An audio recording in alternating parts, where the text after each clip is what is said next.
Muito boa noite, seja mais uma vez bem-vindo ao nosso culto. Hoje, terça-feira, 29 de março de 2022, e você já percebeu que lá se foi o primeiro trimestre do ano de 2022. A gente, né, pelas sensações, nem saiu de 2019 e já estamos aí no final do primeiro trimestre de 2022, já a Páscoa às portas aí. Então, o tempo passa realmente muito rápido. Mas seja bem-vindo à nossa série de mensagens, pequenos salmos, grandes mensagens. E hoje nós estaremos meditando sobre o Salmo 130, que traz uma mensagem abençoadora, maravilhosa sobre o perdão de Deus para a cura, para o tratamento da alma do ser humano.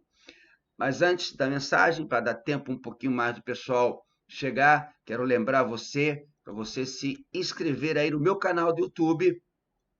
É só você ativar ali, ó, a inscrição, clica ali em inscrito, ative as notificações e compartilha essa mensagem. Isso, além de ajudar o canal, porque quanto mais pessoas inscritas no canal, mais o YouTube vai oferecer essa mensagem a outras pessoas que não conhecem o canal. Quanto mais pessoas derem like na mensagem, mais o YouTube vai entender que a mensagem é relevante e vai oferecer para as pessoas que buscam uma mensagem que fale do amor de Deus, que fale sobre a Bíblia Sagrada. Essa é a intenção nossa para esse canal. Então, dê essa força aí para o pastor, se inscreve no canal, compartilha a mensagem, clica no link, manda pelas suas redes sociais, põe lá no Facebook, põe no Instagram, põe no status do WhatsApp, ou manda quando você terminar de ouvir essa mensagem. Olha, essa mensagem falou ao meu coração e lembrei de uma pessoa que precisava ouvir sobre perdão. Você clica naquele link, copia, manda lá para aquela pessoa e diz, ó, escuta essa palavra aí que vai falar ao seu coração.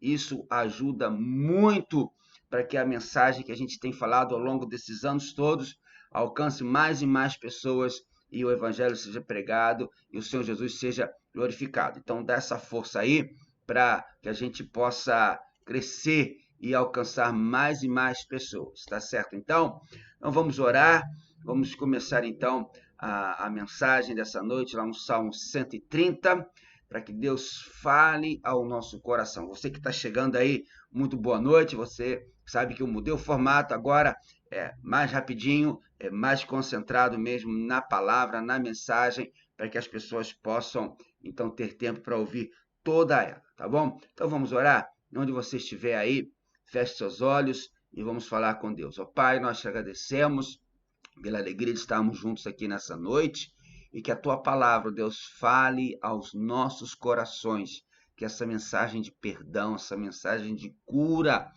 possa estar sendo usada pelo Espírito Santo na nossa vida e permitamos, ó Deus, essa ação para que sigamos em frente abençoados, fortalecidos no Senhor.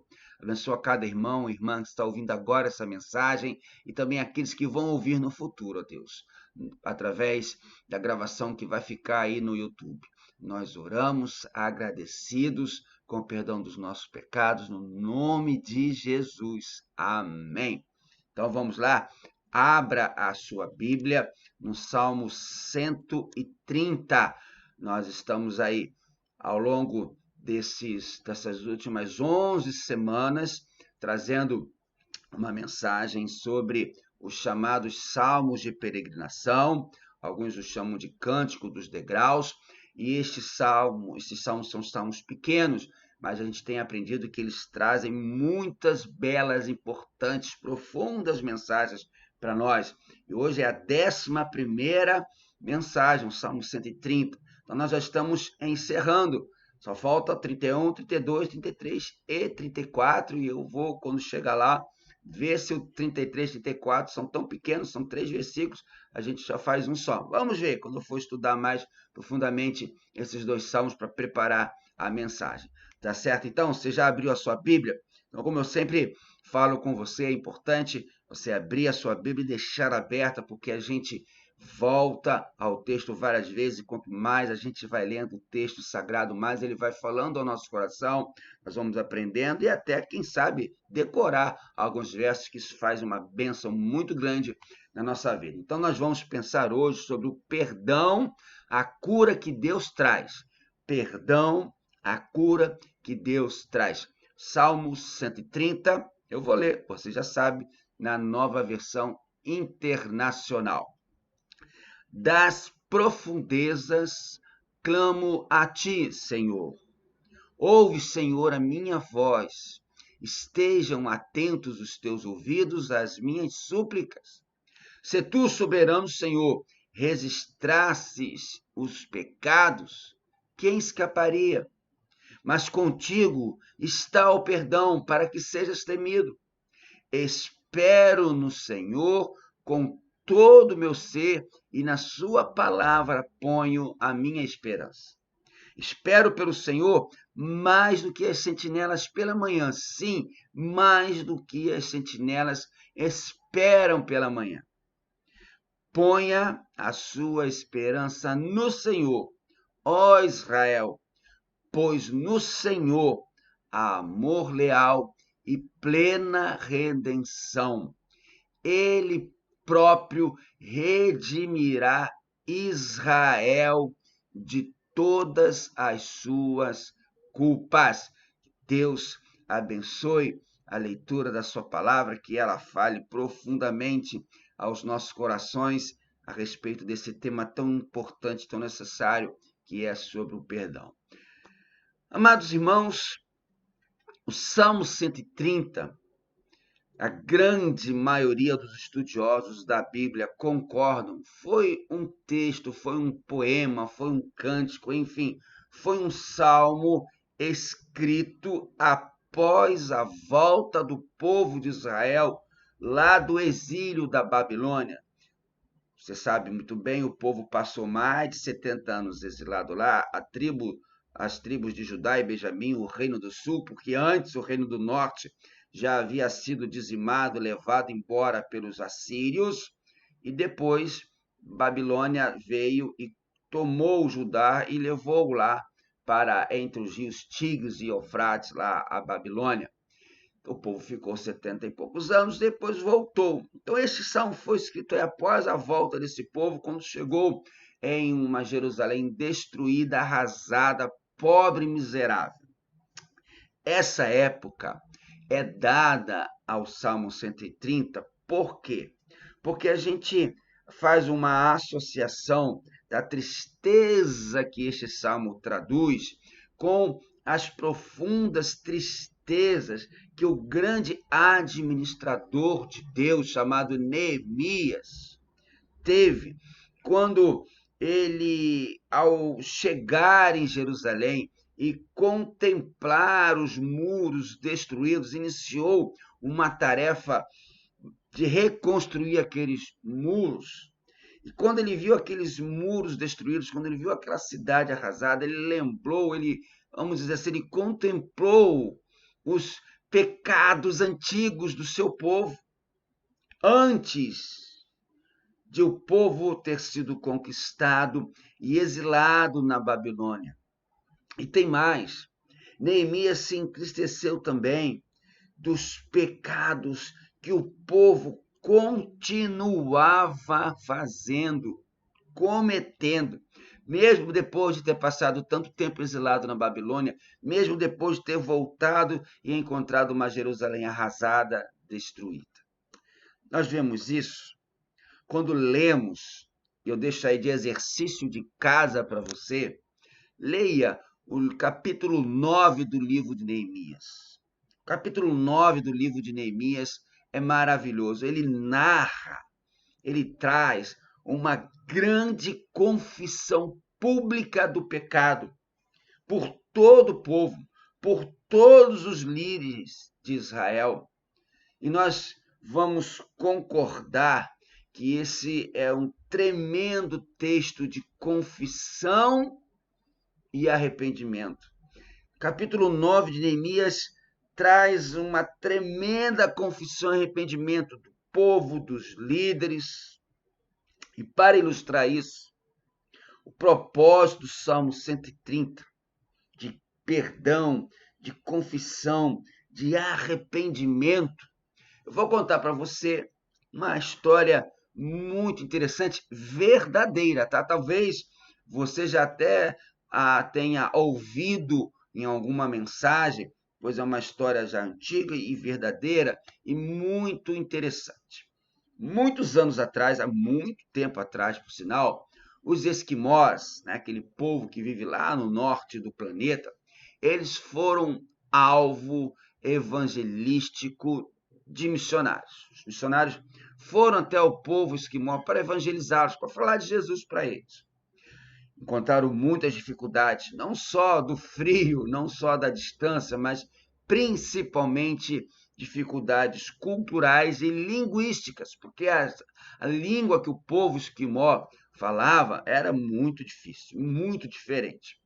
E dentre essas dificuldades que os missionários encontraram para pregar o evangelho aos esquimós, uma foi muito difícil, mas também interessante. Não existia na língua dos esquimós a palavra e a ideia de perdão. Pode isso? Na língua do esquimó não existia a ideia e a palavra perdão. Porque, ao que parece, nem o conceito de perdão existia entre os esquimós. Então, os missionários se viram diante de um grande problema: como falar do perdão dos pecados que Jesus dá, se não existia nem a palavra perdão e nem o conceito de perdão entre eles. O que os missionários, então, fizeram? Eles precisaram criar, veja só, eles precisaram criar uma palavra na língua esquimó, que é chamada Inuit. Então, os missionários precisaram criar uma palavra na língua esquimó para designar perdão e a sua ideia. Presta então atenção agora, olha para mim agora, aumenta um pouquinho o volume aí do seu aparelho, da sua televisão, para você ver como essa palavra ficou. Ela era dita, eu vou tentar falar, tá bom? Ela dita era assim: Isso magijou junganemerkiri. Vou repetir, a palavra que os missionários criaram para trazer a ideia de perdão e expressar, designar perdão no Inuit, o idioma dos esquimós. A palavra era essa: Isso magijou jungnarinermik. Quando eu li isso e tentei ler essa palavra a primeira vez, tudo que saiu de mim foi um negócio embolado, né? Porque eu li várias vezes para tentar falar certinho para vocês. Estou lendo de novo, está aqui da minha frente. Isso magijou jungnarinermik. Mas quando eu li essa palavra, sabe o que aconteceu? Por que os missionários criaram uma palavra tão grande para expressar perdão? Porque perdão em português, perdão em francês, pardon, em inglês, sorry. Então, por que criar uma palavra tão grande para designar perdão?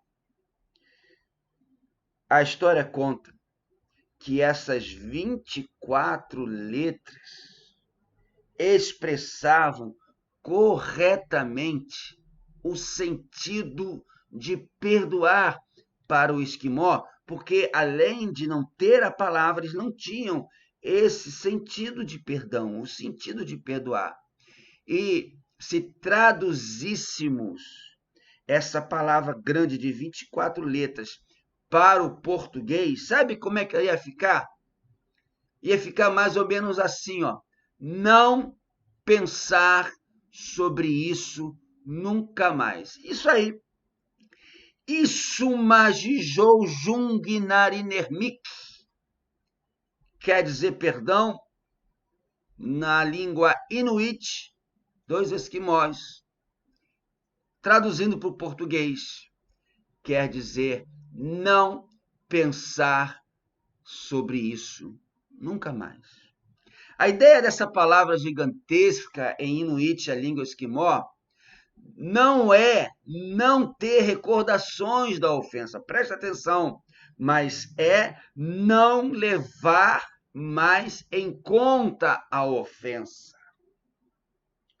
Ao entender esse seu significado, eu concordei, eu entendi que os missionários foram tremendamente sábios na criação desta nova palavra que, em português, quer dizer não pensar sobre isso nunca mais. Isto é, não levar mais em conta a ofensa que nos foi acometida.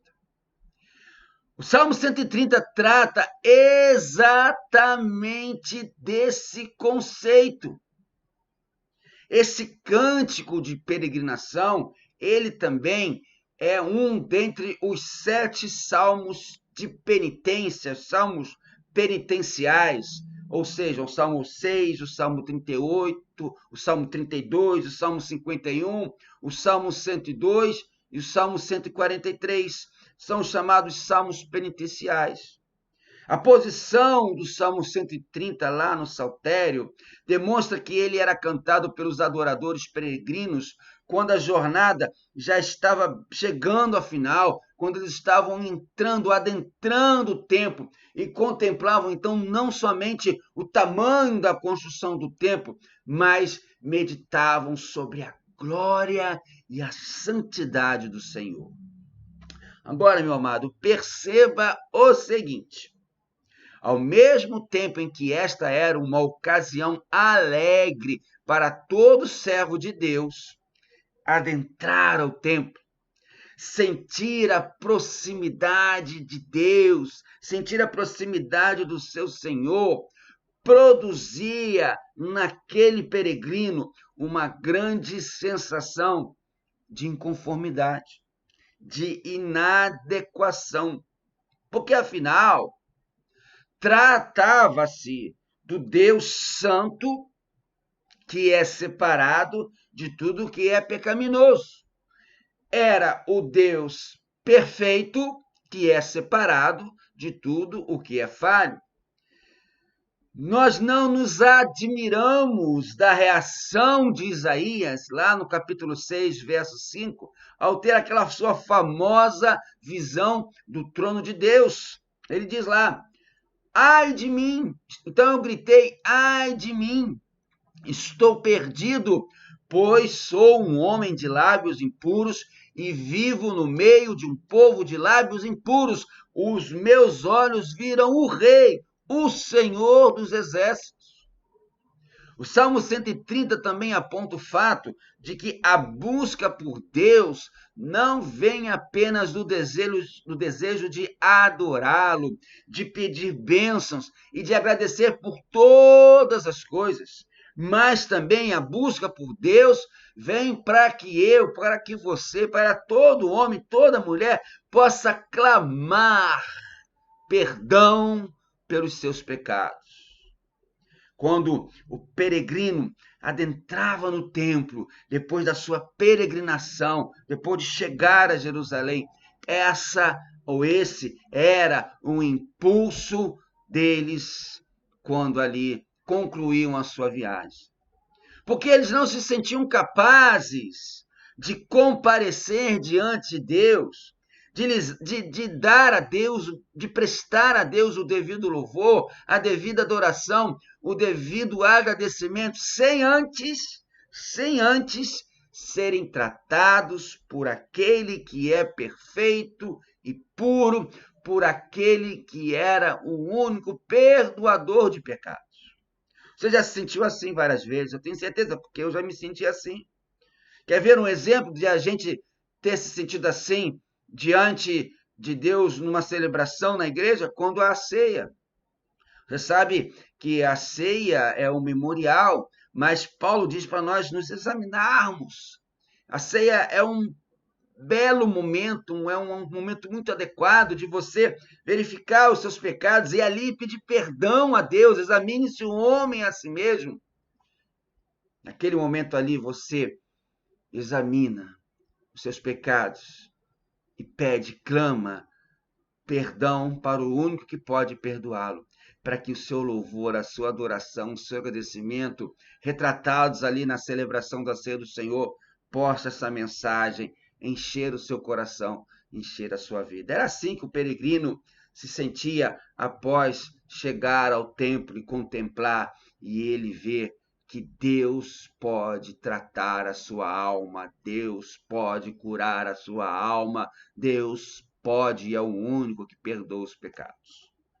Sendo assim, o salmista, o autor do Salmo 130, e isso eu quero chamar a sua atenção para você, apresenta 4 breves ensinos sobre o perdão de Deus, sobre o perdão divino, sobre o perdão dos pecados, sobre o perdão curativo, livrador dos pecados, que é tão importante, tão necessário à vida de todos nós. Primeiro ensino do salmista sobre o pecado, primeiro ensino do salmista sobre o perdão. Primeiro ensino do salmista sobre o perdão é que o perdão de Deus tira o homem do mais profundo abismo. Maravilhosa ou maravilhoso ensino. Maravilhosa expressão, maravilhosa poesia nós encontramos aqui nos 2 primeiros versos do Salmo 130. Acompanha comigo. Olha o que diz o salmista logo, já de cara, no começo do Salmo 130. Das profundezas clamo a ti, Senhor. Ouve, Senhor, a minha voz, como se você estivesse no fundo de um poço tremendamente grande, e lá das profundezas, tomado pelo pecado, pelo erro, pela culpa, pelo desespero, pela falta de esperança que o pecado traz na pessoa. Das profundezas clamo a ti, Senhor. Ouve, Senhor, a minha voz. Estejam atentos os teus ouvidos às minhas súplicas. O primeiro ensino do Salmo 130 é que o perdão de Deus tira o homem do mais profundo abismo. Perceba, meu amado, perceba, minha amada. O autor, o salmista, não ora a Deus como quem está numa posição melhor, numa vantagem. Pelo contrário, o salmista clama a Deus da parte mais inacessível do poço mais profundo. Das profundezas clamo a ti, Senhor. Eu sempre vou me lembrar de Corrie ten Boom, a autora do livro O Refúgio Secreto, uma família cristã holandesa que ajudou que judeus não fossem levados para os campos de concentração na Alemanha na Segunda Guerra Mundial e foi pega. Ela, sua irmã, seu pai foram levados para o campo de concentração. Seu pai morreu no campo de concentração, a sua irmã morreu no campo de concentração. E na última semana da guerra, por um erro burocrático, ou seja, uma ação de Deus, ela foi liberta, porque ela seria morta também. E no livro ela narra o quão baixo, o quão profundo ela desceu no sofrimento, na dor, na solidão, por conta da sua fé em Deus. E ela diz essa frase, que nunca saiu do meu coração e nem deve sair do seu coração, esteja você passando o momento que estiver passando. Corrie ten Boom diz lá, nenhum poço é tão profundo em que ele, Deus, não seja mais profundo ainda. Meu irmão, minha irmã, meu amigo, minha amiga, eu não sei quão profundo é o poço que você possa estar agora, mas o salmista, o autor do Salmo 130, clama, diz, pelo perdão de Deus e diz lá, das profundezas clamo a ti, Senhor. Essa imagem de um abismo, seja dentro da terra, seja no mais profundo mar, tem como desejo, intenção, falar, trazer a total incapacidade de um homem alcançar, conseguir, alçar por ele próprio uma condição favorável e aceitável diante de Deus. O salmista não está falando de problemas do dia a dia, não. O salmista está falando de algo muito mais complicado, mais sério, mais importante do que os problemas que eu e você temos todos os dias. O salmista está falando do afastamento de Deus por causa do pecado cometido. E nesse sentido, ele se vê inutilizado para fazer algo que reverta o quadro e torne Deus favorável a si. Porque o salmista entende que seus méritos não são suficientes, nada que façamos é suficiente. Por isso, ele se dirige a Deus, da profundidade inatingível de um abismo.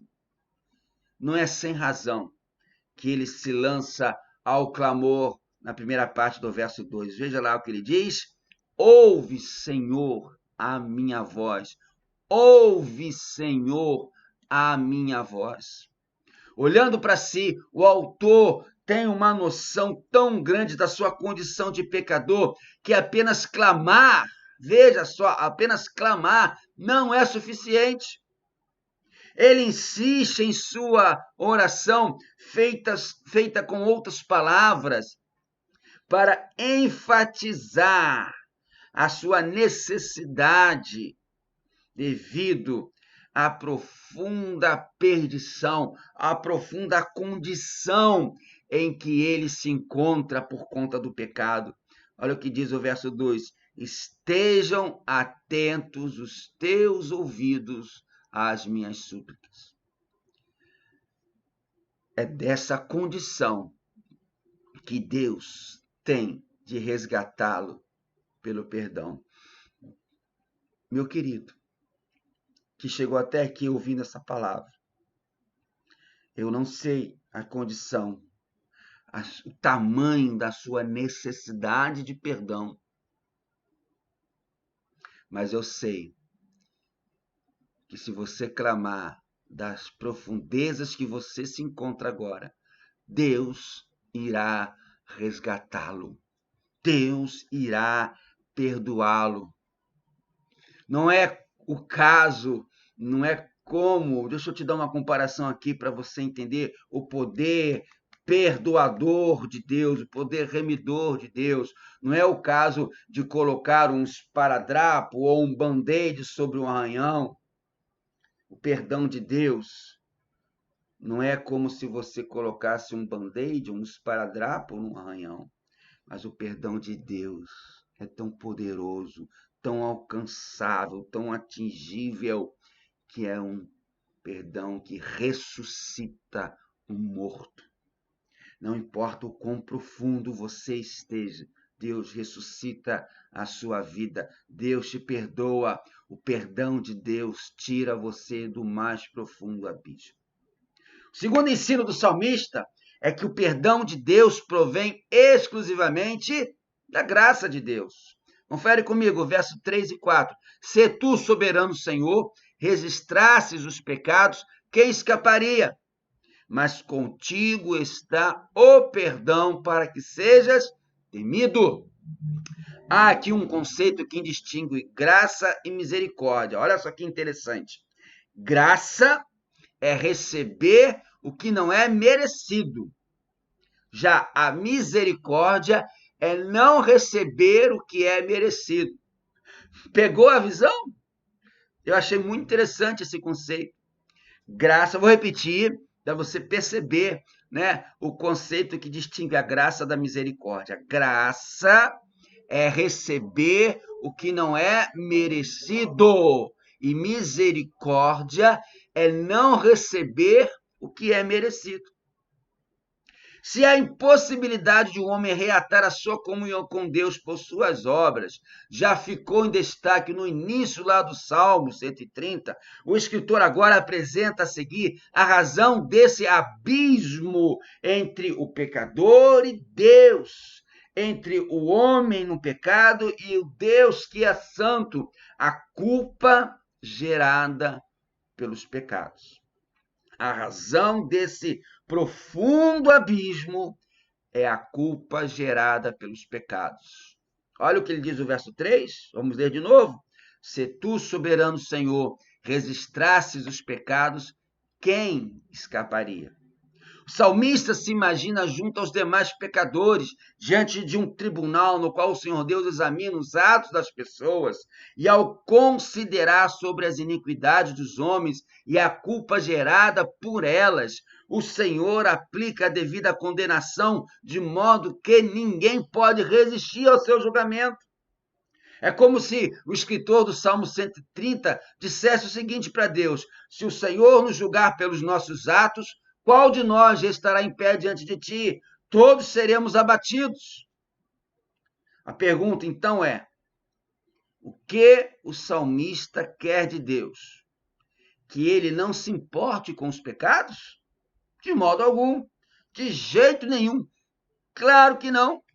Se o Senhor não se importasse com os pecados e ignorasse a nossa culpa, ele nem seria Deus. Mas o que o salmista deseja não é condescendência. O que o salmista deseja de Deus não é condescendência, não é pena. O que o salmista busca de Deus é o que eu e você devemos pedir sempre: perdão. Olha o verso 4.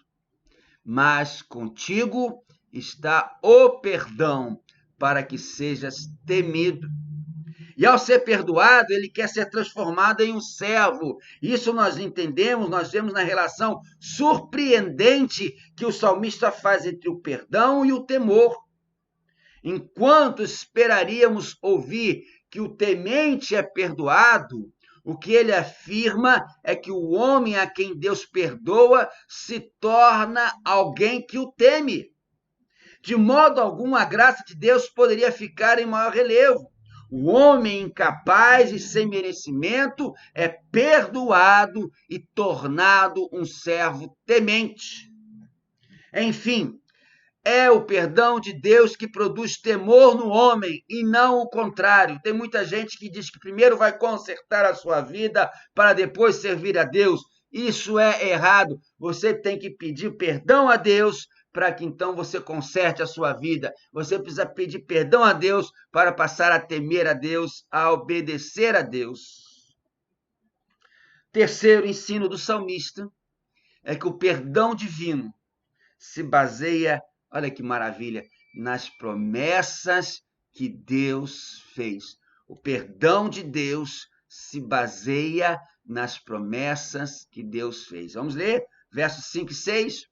Espero no Senhor com todo o meu ser, e na sua palavra ponho a minha esperança. Espero pelo Senhor mais do que as sentinelas pela manhã. Sim, mais do que as sentinelas esperam pela manhã. Para o escritor do Salmo 130, ser perdoado é uma realidade que provém diretamente da fé. Por isso ele escreve no verso 5: espero no Senhor com todo o meu ser. Perceba, meu amado, que o salmista aqui enfatiza que todo ser dele espera, em um sentido de esperar com confiança pelo perdão de Deus. Diante dessa realidade, podemos questionar até as razões de uma confiança tão firme. Podemos pensar da seguinte maneira: será que o salmista não é até um tolo por aguardar algo do qual Deus pode fazer? Será que o salmista não é um tolo por aguardar algo da qual ele não tem certeza? A resposta a essa pergunta você sabe muito bem. A resposta é não. Não, não! O salmista demonstra não ser apenas um otimista, como eu e você devemos ser sempre com as coisas relacionadas ao nosso Deus, mas alguém por demais animado. Animado a algo que precisa muito para os crentes hoje, diante de tantas situações difíceis, de tantas notícias tristes que a mídia coloca para nós, tentando nos deixar abatidos, derrotados, tristes. Eu e você precisamos ser animados, precisamos ser otimistas. O salmista, veja só, o autor do Salmo 130 me ensina aqui que o perdão do Senhor se baseia nas promessas que ele faz, porque o salmista tem razões totalmente ligadas ao caráter do Senhor, a quem o Senhor é, que lhe asseguram sobre a disposição de Deus em perdoar. A razão principal que vem da fidelidade de Deus em cumprir tudo que diz e tudo que se compromete é a sua própria revelação a respeito de si, da sua vontade, dos seus planos, como diz o verso 5 na parte final. E na sua palavra ponho a minha esperança. Uma outra tradução da Bíblia diz: eu espero na sua palavra. O ensino bíblico sobre o perdão e a salvação de perdidos, de pecadores, é a base da confiança do salmista. Por isso ele afirma com tanta fé, com tanta confiança, confiante nas promessas de Deus, no verso 6. Espero pelo Senhor mais do que as sentinelas pela manhã. Sim, mais do que as sentinelas esperam pela manhã. Perceba que bela poesia o salmista traz aqui no verso 6. Se uma sentinela noturna ou um vigia noturno em cujo trabalho se torna especialmente difícil, complicado, por causa da noite, por causa do perigo, por causa da escuridão, por causa do cansaço da noite. Ele aguardava o amanhecer com ansiedade para poder terminar a sua tarefa, para poder descansar por causa da luz. Muito mais o pecador aguarda pelo perdão de Deus. Perceba que a repetição do final do verso tem como intenção reforçar o fato de que a espera do salmista é tão grande que está bem acima da comparação que ele mesmo propôs. Olha o final do verso 6. Sim, mais do que as sentinelas esperam pela manhã. O quarto e último ensino, estamos já no final da palavra, no final dessa mensagem. O quarto e último ensino que o salmista traz sobre o perdão de Deus é que este perdão de Deus é poderoso para salvar e restaurar totalmente, completa e totalmente. O perdão de Deus, ele faz uma restauração, como eu brinco aqui, super, hiper, mega, blaster total. Total. Vamos ver o verso 7 e o verso 8? Ponha a sua esperança no Senhor, ó Israel, pois no Senhor há amor leal e plena redenção. Ele próprio redimirá Israel de todas as suas culpas. Olha só que coisa maravilhosa, tremenda, transformadora e abençoadora. Confiando em Deus como seu redentor pessoal, o autor do Salmo 130 se dirige a Israel e chama o povo a confiar também nas promessas da redenção. O autor do Salmo 130 chama a igreja a confiar nas promessas da redenção de Deus. Põe a sua esperança no Senhor, Israel, no verso 7. Eu posso perfeitamente ler da mesma maneira.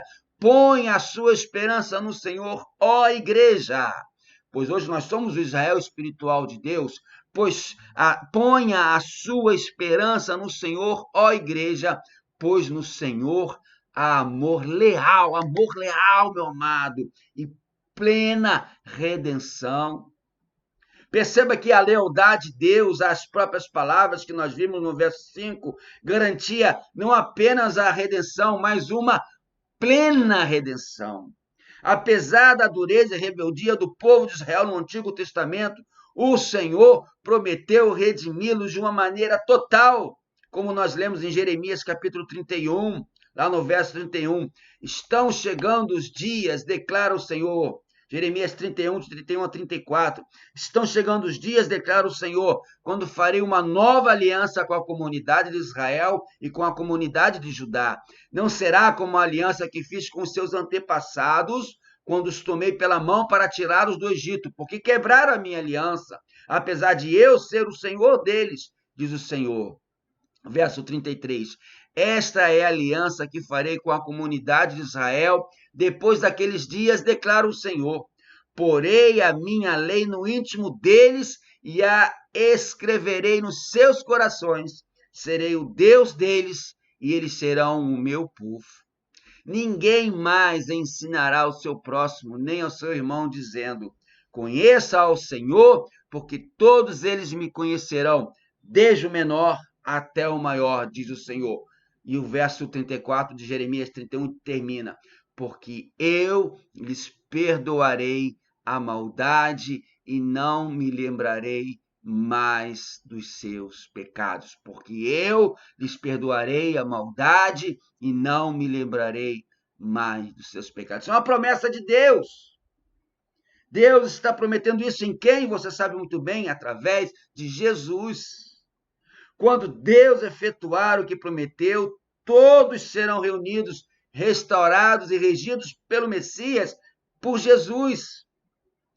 Mas não antes, não sem antes o Senhor lhes perdoar todas as faltas, lançando pela fé suas culpas sobre a cruz de Cristo.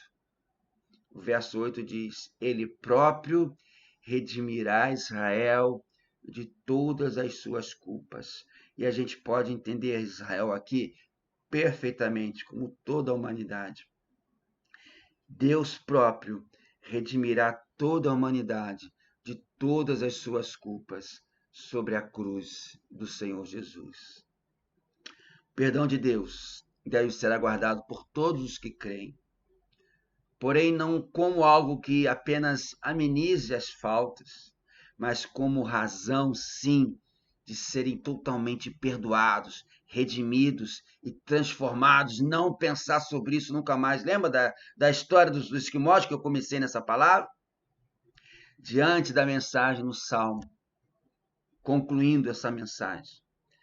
E a conclusão prática é que devemos levar muito a sério tanto o nosso pecado, como a necessidade que temos de buscar o perdão de Deus a fim de mantermos plena comunhão com o nosso Pai Celestial. Perdão de pecados traz vida à alma. Perdão de pecados é algo muito sério tratado por Deus.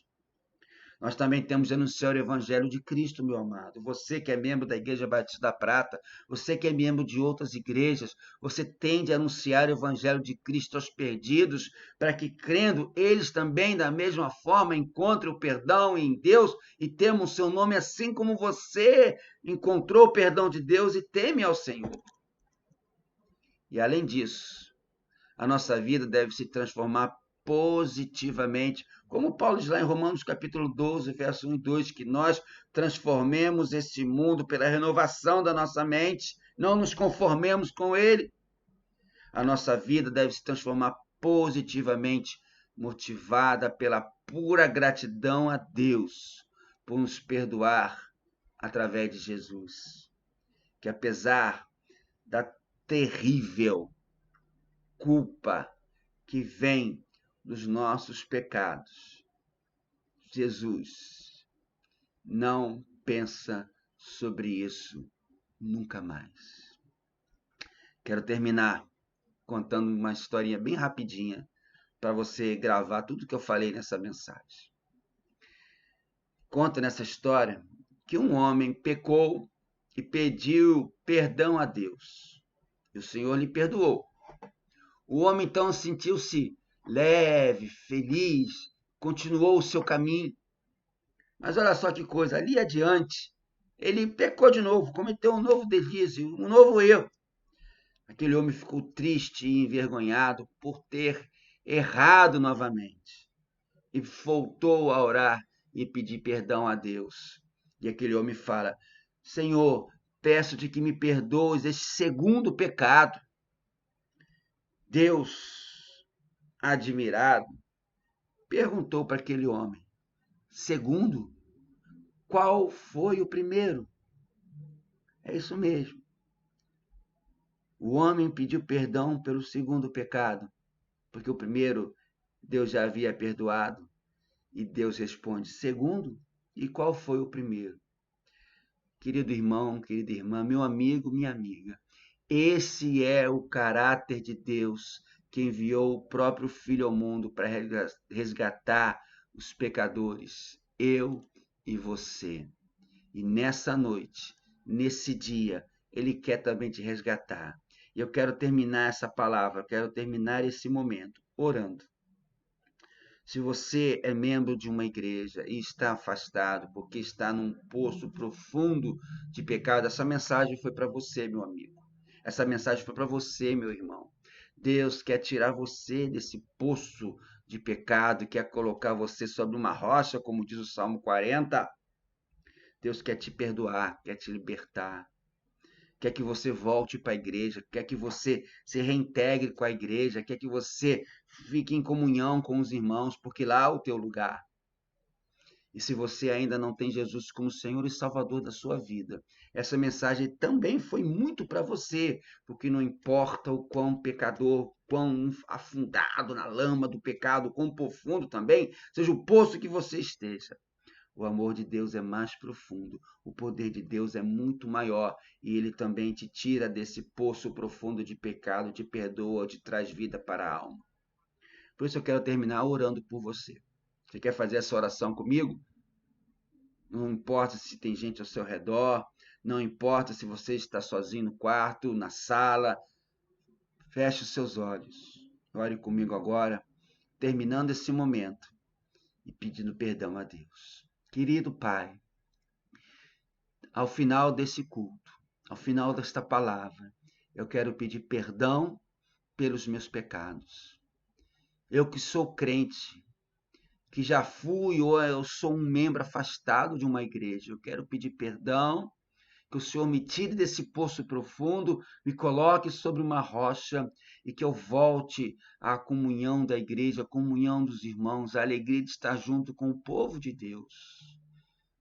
Eu sei que o Senhor me perdoa e me restaura.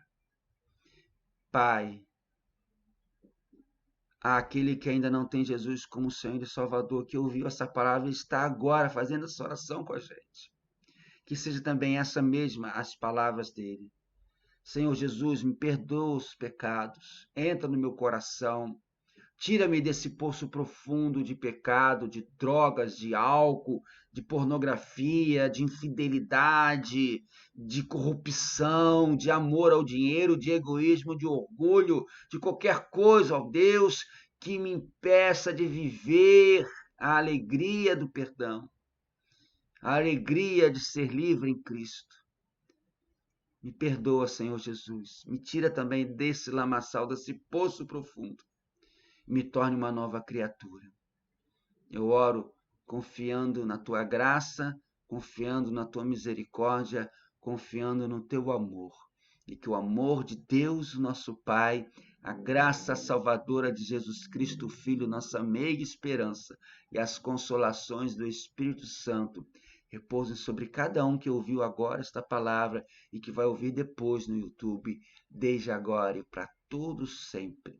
Amém, amém e amém. Meu irmão, muito obrigado pela sua palavra, por ter chegado até aqui. Deus te abençoe. Lembrando, se inscreve aí no nosso canal, dá essa força. Uma noite abençoada, uma noite muito feliz para você e até terça-feira que vem, se Deus permitir. E veja outros vídeos aí no canal que tem muita coisa abençoadora para você. Uma boa noite, noite feliz.